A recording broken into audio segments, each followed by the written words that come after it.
Dá para fazer no Brasil o que o Bukele fez em El Salvador? Hoje eu vou responder a pergunta de $1 milhão dessa eleição. El Salvador derrubou as taxas de homicídio, construiu mega presídios e conseguiu enfraquecer as gangues que dominavam boa parte do país. Será que dá para poder fazer a mesma coisa aqui no Brasil? Eu vou te explicar esse negócio, eu vou te dizer o que aconteceu em El Salvador em 4 pontos. E no final, você decide aí se essa é mesmo uma política que vai dar certo aqui, que vai dar para copiar. Primeiro, o que o Bukele realmente fez? El Salvador tá na moda, toda eleição é a mesma coisa, aparece ali uma solução simples para um problema que é gigantesco e os políticos começam a repetir. Só que o buraco é muito mais embaixo. O Zema foi perguntado se faria as mesmas coisas que o Bukele fez. E olha o que ele respondeu. Dificuldade de acesso a advogados. De forma alguma. Julgamento coletivo de centenas de réus. Também não.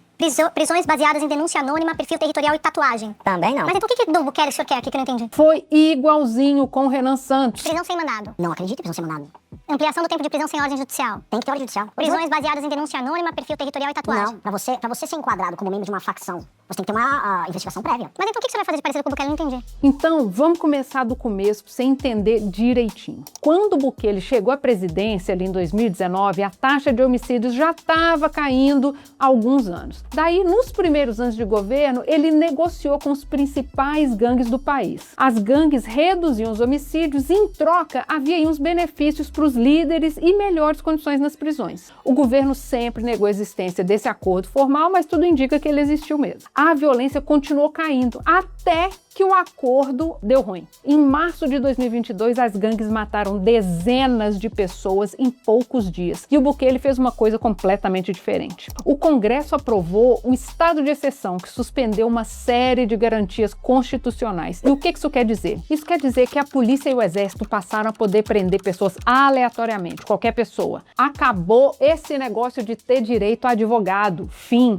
E a prisão preventiva foi ampliada e começou uma política de prisão em massa. Mais de 75 mil pessoas foram presas nos primeiros anos do estado de exceção. Sem direito a advogado, como é que você vai provar que você é inocente? Não vai, você vai junto com a mesma leva. É por isso que dizer simplesmente vamos fazer o que o Bukele faz não explica absolutamente nada. Porque não foi só colocar mais polícia na rua. El Salvador suspendeu direitos, ampliou brutalmente o poder de prisão. Isso é acabar com a minha liberdade, com a sua liberdade. E bom, nenhuma dessas medidas são permitidas pela Constituição brasileira. E os políticos sabem disso. Você pode até achar que vale a pena abrir mão aí da sua liberdade para poder acabar com a violência, mas você precisa entender o pacote inteiro que está sendo vendido. Quando a gente entrega o poder absoluto nas mãos de um sujeito, não vai sobrar nada. Nem o nosso direito de ir para a rua reclamar dessas decisões. Segundo ponto, El Salvador é um caso bem específico. Primeiro, a gente está falando aí de um país que é do tamanho de Sergipe e tem a população do tamanho da capital do Rio de Janeiro. Agora pensa na escala. Se a gente simplesmente transportasse para o Brasil a quantidade de pessoas presas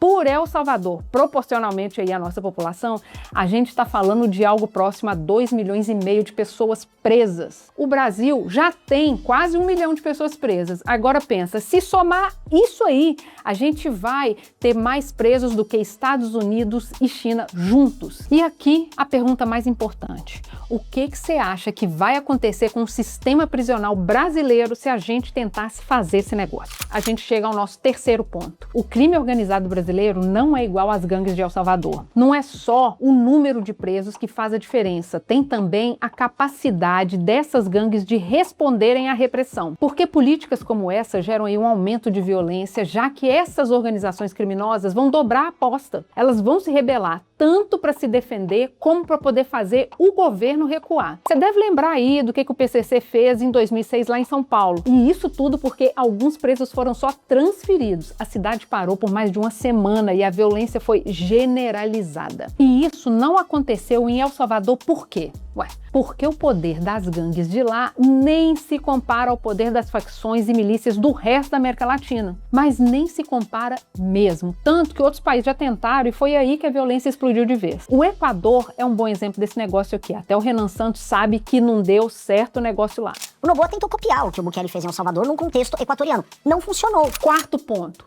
Para fazer o que Bukele fez, você precisa mudar as regras do jogo, precisa acabar com a liberdade, não tem jeito. É poder absoluto para o presidente. Aí quem foi preso que se lasque. Não tem advogado, não tem julgamento justo, não tem esse negócio de habeas corpus. Ah, Cecília, mas quem não fez nada errado não vai preso. Você realmente acredita que num contexto aí de prisão em massa só vai preso criminoso mesmo? Hoje, com direito a advogado, julgamento já acontece de um tudo nesse país. Imagina sem. Quando um político prometer imitar o Bukele, você precisa perguntar para ele: quais leis você quer mudar? Quantas pessoas você pretende prender? Onde elas vão ficar? Quanto é que isso vai custar? E o que você vai fazer quando as facções reagirem? Não vamos resolver a situação do Brasil copiando aí política de moda. Antes era a Filipina, você lembra? O ex-presidente, o Duterte, está preso inclusive. E essa talvez seja a nossa última chance para poder tentar resolver, porque ninguém suporta mais o poder concentrado nas mãos das milícias, das facções. Agora que você conhece a verdade por trás do modelo Bukele em El Salvador, compartilhe esse vídeo com quem vive usando o país aí como exemplo de solução